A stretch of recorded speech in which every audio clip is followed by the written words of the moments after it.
Hey, everybody. I want to welcome you to today's podcast for FranFaith. And I am so excited to have today's guest, who is Joe Soltis. And Joe is the CEO and founder of ChoiceLocal. ChoiceLocal is actually, even though they say local, it's a national, very prominent digital marketing and advertising agency that serves over 60 franchisors.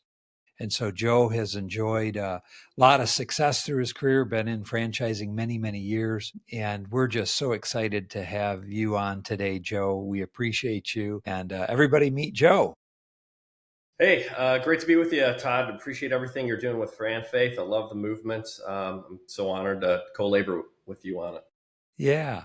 Yeah, it is so exciting because Joe is a co-founder of FranFaith as well and has been extremely instrumental in helping us with the marketing and the launch and planning. And Joe also, as we'll talk a little bit about today, is going to be leading our effort on mastermind groups too. And so we're going to get into that. But before we get into the meat of things, Joe, from the second I met you, I just was like enamored. You're just such a great guy and you've had so much success. And as we were talking, as we've gotten to know each other, you just have such a great long history and background. And we'd like to just kind of understand how did you begin and how did you get to where you are today? Yeah, so I grew up in a loving home, great parents, and they taught me, treat others the way you want to be treated. So I mean, one of the most basic things that I ever learned, I learned from the age of zero and all through, and like that's really guided me through my entire career. And what we do in our lives is all about serving and loving others. And especially if you're a Christian, it's how do you love, how do you serve others. So I went in to business, digital marketing. It was funny if you kind of go way back. I started it when I was in seventh grade. It's like Google was a brand new thing. No, wait. You're saying you started Choice Local in No, seventh no, grade? no, I Because didn't. I really need to hear this story Yeah, now. I started marketing then, and because no one's going to trust a seventh grader in business, but I've always had this strong entrepreneurial spirit. So, but I ended up paying my way through college, doing digital marketing, and then out of that, I ended up getting a job at a company called Fathom, uh, and so blessed to get in there. I sent my resume out, and like it actually was like through a priest who sent his resume on to people he knew. I got a job there. I was employee number 8. We grew the company to 180 people, top ranked in advertising age. And while we were there, we worked with multi-billion-dollar brands: KeyBank, FedEx, Sherman-Williams, and Cleveland Clinic, Medical University of South Carolina, Ohio Health, and a whole host of other companies. And what was so exciting to me, and this is a great story. This is a great story of redemption. So while I was there, a guy came in by the name of Scott Lowry, who I'm great friends with today, and he acquired the company with his partner Kevin Shaw. And Scott was very entrepreneurial. He was very money motivated. He was very aggressive. Came into the company, was there several years. I was kind of his like right hand guy, and he went through a divorce. And when he went through the divorce, and he shared this with me, he literally wrote on the mirror, "You are the problem." So when he looked in the mirror, he could look at himself and change as an individual. And we built a very, very strong relationship over the years, so much so that he's now a minority partner in Choice Local. And I admired his heart, and his entire focus was on culture, culture, culture, and culture first. Culture eats strategy for breakfast is, Yeah, something he'd right. love to say. And I saw how he came into the company and changed the culture in a not good way, then changed himself, and then changed the culture in a good way. Like that Yeah. is absolutely amazing. Yeah. Wow. And you were witnessing that journey. Over what time period would you guess? Was this like a 1 or 2 year time It was period like or a two something? to three year period. 2 to 3 years. And what ended up happening is he was going through this transformation at the same time. I'm working there. I'm working 60 hours a week. I'm not spending as much time with my family and my wife and kids as I want, a young family. Um, and it's pulling at my heart. It's pulling at my heart. And I go into the ultrasound room with my wife late into pregnancy. And I literally went into the ultrasound room, I'm embarrassed to say, thinking about a work situation. And then as they're doing the ultrasound, there's no heartbeat. And then for me, I looked in the mirror. I'm like, what the hell am I doing? Like, what the hell am I doing? Like, and then I said to myself, I prayed about it. I talked to my wife about it. This was like over, a 2 month period after we lost Ben. And I'm like, I always said I want to be successful so that I can help people. Why do I have to wait? Like, let's do this now. Yeah. Wow. Um, and that's how Choice Local was born. So I didn't want to compete against Scott because at the same point, he had this rough culture, but I told him about what I was going through and I wanted to start a company and I wanted to take 10% of the profits out of it to help kids in need. The big, hairy, audacious goal, helping 10,000 kids a year. And I'm like, it's kind of hard for me to say, take 10% of your profits and put it in. So I'm like, I don't think I can stay here. This is my Right. conversation. So to clarify then, so you had been a believer already. Yep. This whole experience kind of strengthened your faith, even though you had the loss of this child in womb. And so you were working through this. And so did this strengthen your faith and then kind of led you to found your business? Is that what you're? That's right. Yeah. My faith got stronger for sure. And I wouldn't say it was weak before, but it got stronger, but I got more purpose driven. More purpose. Okay. Yeah. Yeah. So one of the things, and again, I'm going to poke fun at myself here, but like one of the things early in my career, we get 360 feedback, anonymously from folks.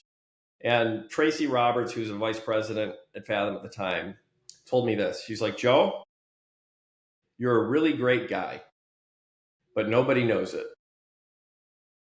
It's always tough to hear. Yeah, yeah, yeah. Because I got to know her personally, and then so I go into my leadership development with Scott, and I was like, here's what I'm dealing with. So, and Tracy and I are great friends to this day. Yeah. Well, if I could just pause for a moment on that one, that is so awesome. I've had a few of those kind of mentors in my life too, that people like Tracy that love you enough that they can share the hard truth and the hard fact. And the difficulty is as an individual to take it in, Yeah, and meaningfully make a change to say, "Ooh, well, what do I need to do now?" And those kind of mentors that can deliver that message with a soft heart and a yes, kind word but say, "Hey, you really need to change here." Oh my gosh, that is such a blessing. it And is. it doesn't feel like a blessing at the time, but it's such a blessing. It is, and like immediately that hit me because I was like, I love everybody. I genuinely care about others, but I also I'm at the time I'm this 25-year-old aggressive Sure. young executive, and I'm Yeah. like I was raised to help others. I love helping others. I do it, but I at the same time because I was so like naive, I came in thinking like I'm not here at work to make friends. I'm here to get results. That was my attitude. Okay, as a Christian, that's asininely wrong. Okay, Yeah. Yeah. that's asininely wrong. Right. Like so, as I went through that and we lost Ben, it finally softened me. Like it's to the point, and like I was talking to Scott about this even before we lost Ben, and he's like, "This is the advice he gave me." He's like, "Joe," he's like, "I know you. You are a great guy." He's like, "Why is there a difference between work Joe and real Joe?" I'm like, "Wow, yeah, just be real all the time. Be me all the time. Focus on loving others all the time. Focus on living Christ through your example in every breath you take." Like, wouldn't God want that? Of course. Yeah. Right. So that's it. So then I talked to Scott. I'm like, I want to do this. I want to fund these charities. I don't want to. I can't ask you to give to the money to the charities that I pick. Like that's not right. So I have to start this own company. And he said, "That's great. I support you in doing so." And I told him I'm going to run this company on the side while I stay here. And I did, and he supported me. And I rewarded him for that by basically saying, "I'd like to offer you a minority stake in it. Let's work something out." We did. And again, we were serving multi-billion-dollar brands. And I was like, how do you give Fortune 500 level customer service results, marketing strategy, and ROI at a small business price? Because I was looking at the market, this is around 2014, and I saw what small and medium-sized businesses were getting, and what they were getting was absolute garbage. So I'm like, franchising. because of the scalability of it. So ChoiceLocal went in and specialized being a franchise marketing agency. And our very first customer, I wanted to go after home care in franchising specifically because it's a purpose-driven business. You're helping seniors in the most vulnerable parts of their life. And the people that are attracted to that I've found have absolutely beautiful souls. Yeah. Almost over, like absolute, not almost, Sure. absolutely overwhelmingly Right. beautiful souls. So we went in with Comfort Keepers. We got our first franchisee signed up. 3-4 months later, she was ranked the fastest growing franchisee in the franchise system. Her name's Elizabeth Bartlett. And then word started to get around. 10 of her franchisee friends then signed up with Choice. By October 2015, we were a recommended agency and we blew up across all 600 of their locations. Now today we're working with 60 franchise systems, and it's been such a blessing. So from So handyman, what, yeah, I was going to say, what are some of the other key clients then? yeah. So we work with Handyman Connection. We've been with them for years. Comfort Keepers, Squeegee Squad, Mobility City, Precision Tune Auto Care, ProSource, North American Van Lines, Allied Van Lines. A whole host of home services Wow. and senior related franchise systems are really where we focus. We do some brick and mortar work as well too, like Precision Tune and swim schools and stuff like that. So it's a blessing and an honor to work with these folks. I do find that franchisees in particular are just great people. And like our mission at Choice Locals help others. So going back to the purpose and sharing the heart, okay, leading with the heart. There's a great book, by the way, called Lead for God's Sake. I highly recommend it. We can go back to that later. But you lead with the heart. You lead with the heart. You lead with the heart. And our mission is to help others at Choice Local. So what does that mean? So the first leg of help others is to help our partners, not our clients, because a client gives you money, you give them something. A partner, you're in something together. So we give our partners, or franchisor and franchisee partners, our job and our mission is to help their dreams and aspirations become a reality. Number one. Right. Number two, our job and our mission at Choice Local or on Help Others is to help our teammates' dreams and aspirations become a reality. And then number three, to help kids in need with a big, hairy, audacious goal, helping 10,000 kids a year. That's like the three legs of our Help Others mission. So, and again, this is through Scott's mentorship of me, a guy who is a king of culture and is now teaches at Case and is invested and advises on 15 different businesses, and it's all leading with culture, purpose-driven culture. It's been a blessing to see that become a reality. Yeah. Well, Joe, there's just a couple things. There's tons of things that stand out amazing in your story, but a couple things that are quite profoundly interesting. And that is that as you were going to do the next thing, you took care of the partner and the people you were with at the time. So you not only credited them in that cultural shift and change in your journey, you pulled them into your next thing and almost did the right thing by them. I mean, today's world, you just see people, oh, I'm going to go do my own thing. So I'm leaving tomorrow, and then they shut off the computers instantly and walk you out the building. And it's instead, you talked about dream, you talked about heart, you talked about mission, and then included them in that next phase of the journey. And so then that's almost a continued lifetime relationship and partnership.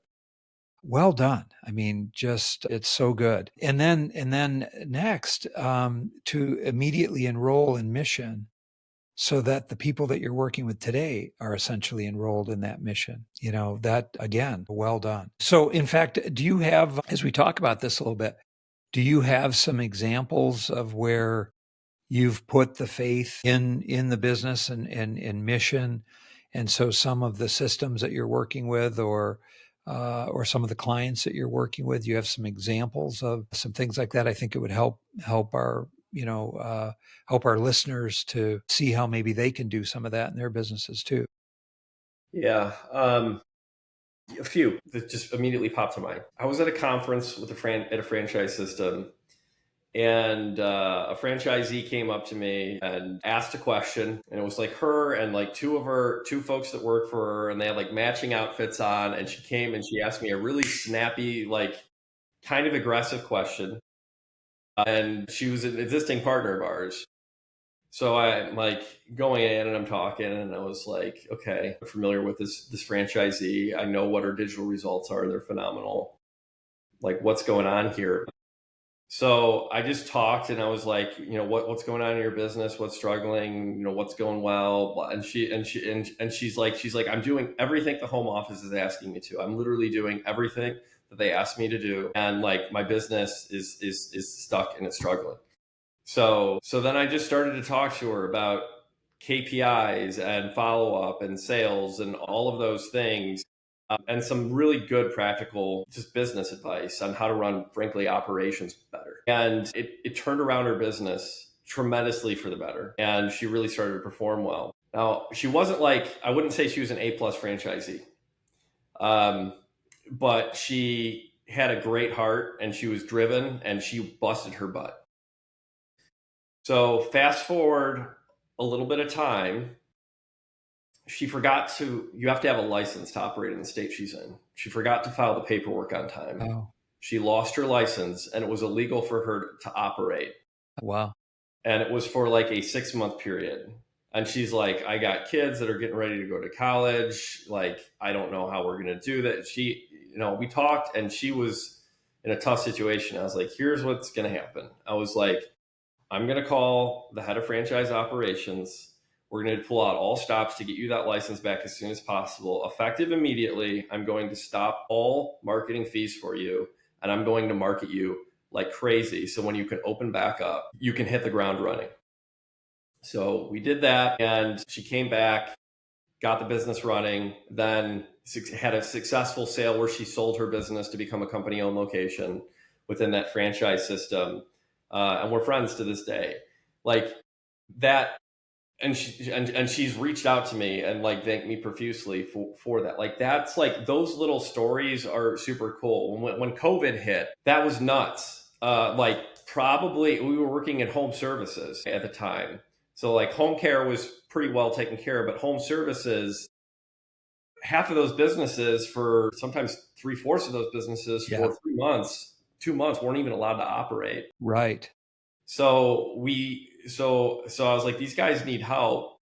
So what can we do? So we immediately had our controller put on a webinar for all of our partners on PPP and how to secure the PPP funding. Um, and that was huge for all of them. Then we introduced the ChoiceLocal economic stimulus package. And we basically said, if you are struggling, you let us know. We'll ramp up your marketing and we'll dramatically cut what you pay us. And we'll do that to help you through this period. That worked tremendously. It was huge success. They were growing like crazy because basically what happens in a situation like that is everybody panics. They pull back on their marketing spend, right? And try to cut costs all that they can. I was like, this is your opportunity to take land. When your competitors are pulling back in like this war of market share, you can pull ahead and take market share. So we did that on their behalf, and there was loyalty for that. So, was that a smart business decision? Yes. But it was driven from a love of others and wanting to help people. And like, that's what I want to stress to Christian leaders is like, you need to marry your heart for Christ and others to the work that you do so that you help people and everything that they do. And then they need to know that you're a Christian. Yep. And when they Yep. know that you're a Christian and they can see you legitimately have their back, they're like, there's something different there. I want to know more about that. And that's how you can evangelize, like by your witness and by helping others. Like you cannot, as a Christian CEO slash business person, you cannot operate the way the rest of the world operates. Yep. It's just witnessing by what you do, not by what you say. But then you're right. They do need to know that you're a Christian as well. That's interesting because not only did you bring blessing to others, but I do believe part of the reason that people are loyal to you and you've grown and continue to grow so amazingly strong is because those folks trust you, love you, grow with you, and then their volume grows. I think that brings blessing back to you too. So there's no doubt in my mind that living by those principles and helping others is helping everybody, including you. So tell us a little bit about, you mentioned early on giving away to others. What about some of the charities that you're working with, and how do you operate that, or how do you do that? Well, the first one that was nearest and dearest to my wife's heart is an organization called Cornerstone Hope out of Cleveland. And they help people with bereavement. And the Tripodi family had a son who was like perfectly healthy, beautiful 4-year old, and then 4 or 5 year old. And then one day he got meningitis and was dead a few days later. And it rocked them to the core. It totally wrecked them. And they needed help during that time, and they got help. And as they recovered, they're like, how do we help others that can't afford the help? And they started Cornerstone of Hope with that. So it's a faith-based mission that helps people deal with grieving. So Okay. what ChoiceLocal funds is their youth camps and youth counseling. Okay. So, and it's particularly targeted at inner city kids, all types. But I mean, you're dealing with, they lost their mom to drug overdose, they suicide, murder, and then the usual horrible stuff, cancer, etc. So we fund those camps. So at a young age, when folks are at a very, like, you're in that situation, you're either going to go all in on God or hate God. Yeah. Like, that's the choice. And we want folks to know that Christ loves them despite the horrible suffering that they're going through. So in that suffering there is redemption. Um, so that my wife picked that charity, and it was the very first charity we invested in, and to this day we still do. Uh, Habitat for Humanity, we gave a family a home, and that was really cool to be with them upon their journey. And like ChoiceLocal, not only did we fund it, ChoiceLocal, once a week we'd have 4 people go and help build a home. So over the however many months that the house was getting built, we were building that together. And then another organization I serve on the board of right now is Prayer at the Heart. And Prayer at the Heart right now is doing something called Project 2026. And the goal with Prayer at the Heart is in 2026, from Passover to Pentecost, to get 1 million Christians to pray for 1 million Americans to find Christ in 2026. And out of that, as we build this movement across the country, we're going to have 1 million people across the country praying for 1 million souls to find Christ. And as that happens, we're also capturing the email, phone number, information of all of these folks involved in the prayer. And we're sending out daily prayer updates and the 50-day prayer guide and all of these things. But we're plugging in.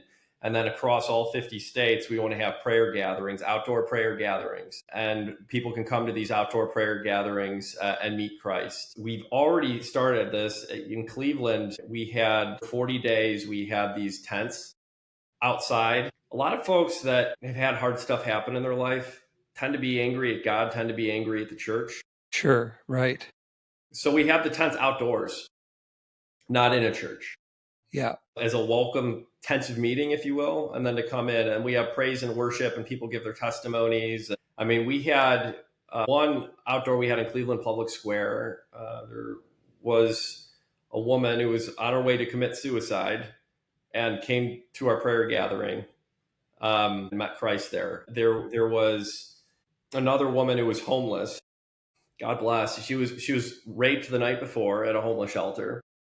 She came to the prayer gathering, so we ministered to her. And that's the type of stuff I like to get involved with. Like, that's Yeah. living the mission of help others. There's a beautiful, it's on the Prayer at Heart website. I think it's still on the YouTube channel, but there is a picture of this beautiful, like, young teenage girl who wanted to commit suicide as well too. She was, she had a tough upbringing in terms of a family situation, and she wanted to kill herself. She came to a Prayer at the Heart tent, was prayed over, and encountered Christ, and is like on fire for God, and is so Yeah. full of joy. So, Praise like, God. those stories of redemption, Right. it's Yep. so motivating. Like, that's what, like, every entrepreneur needs to understand. Like, your business can help your clients, it can help your partners, Right. but Right. dedicate your business to Christ, live that mission, and then use what God gives you to help others. And like, you can like have stories like that. And to be honest, like, even those stories, I hate to say this, I shouldn't say this, but I'm disappointed because like I want to do so much more than I'm doing. Like, I Yeah. don't feel Right. like Well, I know you've started a foundation as well, and so you support multiple ministries, I think, as we've talked. That's correct? Yep. Yeah. Under the Isaac Foundation. So Yeah, yeah. So, well, and I know not just resources and money out of your business, but I know you've also been a leader in being a trusted advisor in several groups where you've actually discipled folks. And that's, maybe we can talk a little bit about the mastermind groups and some of the stuff for FranFaith that we're talking about and planning. But tell us a little bit about the trusted advisor work you've done. I want to tell you how this came about. This is how good can come out of a little bit of evil. This is a really exciting story. So I founded ChoiceLocal, our mission to help others, et cetera, et cetera. And I lived my faith. And at the end of our morning huddles, I always end it with God bless our work. And that was the extent of faith in ChoiceLocal. Like live a witness, be a purpose-driven business, help others, let folks know I'm a Christian, and then a short prayer that just says God bless our work. And one day I got and I want to say when you do that, it's the feedback is overwhelmingly positive, even from folks that don't even believe in God. Sure. They respect it because they know you're real and you care about others. So Right.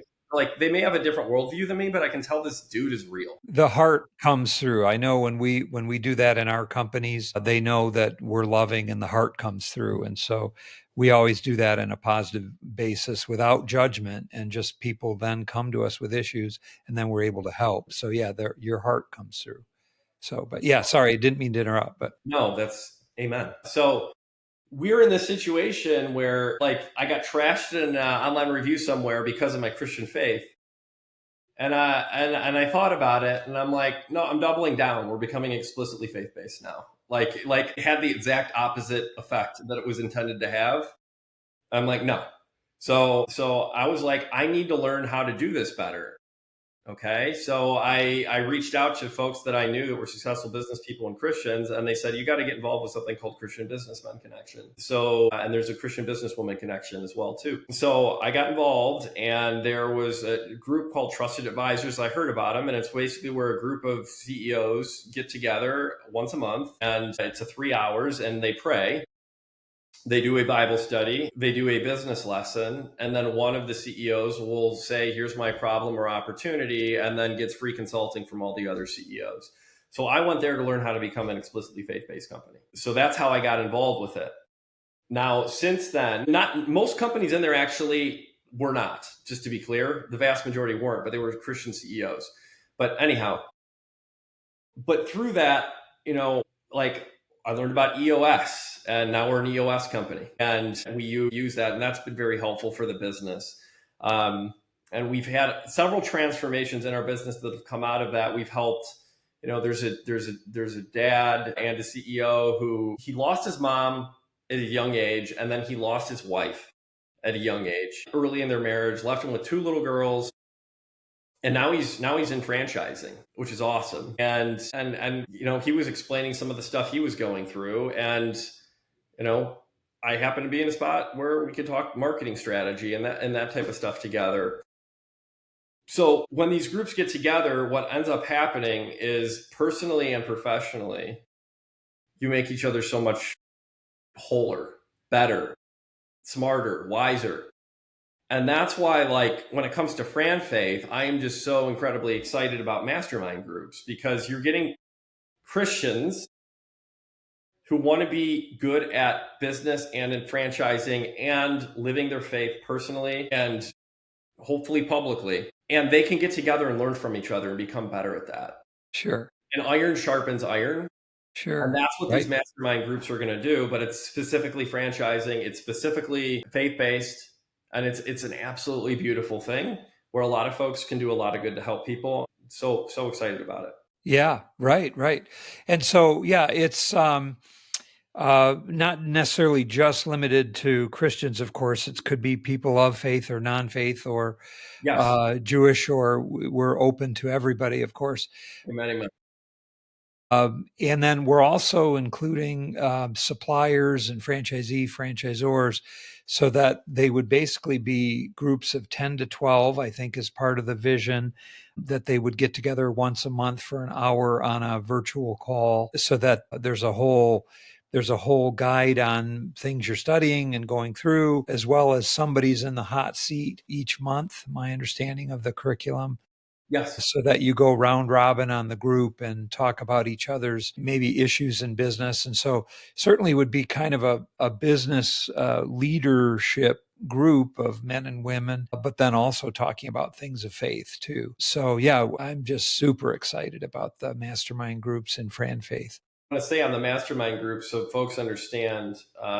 So how this works, in the kind of the last third of the meeting, is one person will sign up ahead of time and say, I'm going to bring an issue to the group. And usually it's a calendar of events, like a calendar of dates, and you just pick. And then at the time, you're like, what's the issue? Or if you have something really burning, you can swap with somebody. Then there's like a one-page write-up, and it's like, here's my challenge, here's my opportunity, here's what I've already done, here's what I'm thinking about, here's a little bit of data, and this is important to live a purpose-driven business, purpose-driven life. Because you fill that out, you send it to the group, so the group has time to read that ahead of time. And then when it starts, usually it lasts about an hour, a person will say, here's where I'm at. And they'll kind of like verbalize that document for about 5 minutes. And then the group will ask questions for 10 minutes. And all they're allowed to do is ask questions. So people learn more and get deeper. And then the consultative advice and back and forth happens. And that's kind of where the magic happens. And what I can tell you is, like, I have learned so much just being there. Yeah. Like, it's not like I only learned when I'm in the hot seat, if you will. It's not the hot seat, it's not what it's called. But like, what it's not when I sign up to be on the list is when I learn the most. Like, you learn a ton just being around everybody, and it's awesome. Sure. And these people all have beautiful hearts. They want to be purpose driven, and that's really what unites everybody. So Yeah, well, it's so exciting. We're thrilled to be able to do that and look forward to that. So yeah, for folks that might be interested in the mastermind groups, we want to make sure that they jump in. So I know you have a couple of great phrases as we've talked that are sort of your mantras. Love to hear those, and maybe even kind of the story behind them or where they came from. But I think you had said lead. One of them I think was lead with your heart. Is that right? And yeah, then absolutely. So there's a book for anybody that's kind of on the fence on, like, hey, how do I, like, actually do this? Like, how do I marry my beliefs with how I act at work and how I do stuff at work? Like, there is a phenomenal book called Lead with the Heart. Todd Recknagel is the author of it. And he basically tells it's a story, and it's a story about a basketball coach that comes in and he's angry at the kids because they keep losing, and a guy who's going through a divorce and he's angry at his wife and angry at his life, and his business is struggling, and it tells their story. And there's a line at the beginning of the book, like right in the first few pages, where the coach is yelling at his players. He's like, lead, for God's sake. He's angry because they suck. yeah, yeah, right. And it turns by the end of the book to lead for God's sake into purpose driven. So, but it tells you a story, but it's like, it's not intellectual. It hits you in the gut and it hits you in the heart. And the whole point of the book is to lead with the heart. But when you take your life and you make it where you're leading with the heart in everything that you do, even if you're making tough decisions, even if you're making decisions that some folks don't want to hear or have happen, if you lead with the heart, the optimum good will come out of those difficult situations. And if you lead with the heart in good situations, obviously, like, the optimum good is going to come out of that. So, like, that's so important.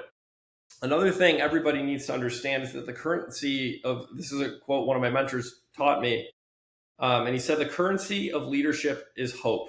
If people have hope in a better future, you have leadership.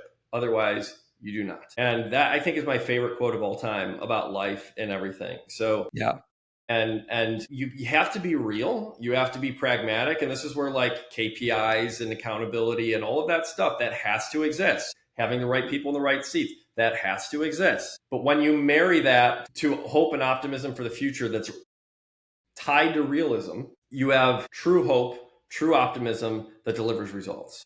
right. Like, that's how you got to bring and weave all that together. And it's so beautiful when you do it, because then you can tie, in business, you need accountability, you need KPIs, you need measurement, you need success. You also need to be human. You need to be real. You need to genuinely care about others. And, like, I found that in the Christian world, it's one way or the other sometimes in business, and it's not both. It has to be both. And that's how you win. And that's how you can do more good. Yep. That's wonderful. Well, Joe, we certainly appreciate you at FranFaith.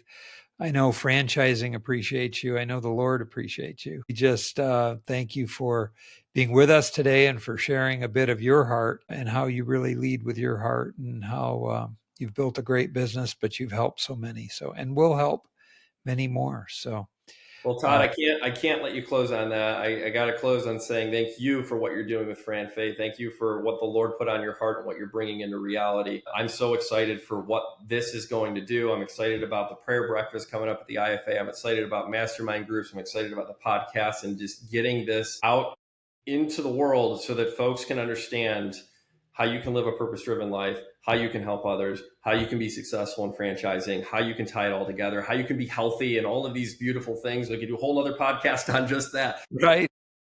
Just thank you for all you're doing. You're an God is inspiration and a good. role model for me. God bless you. God is good. I continue to be healed every day and life is good and God is good. So thanks, brother. Appreciate you being on. Happy to be here.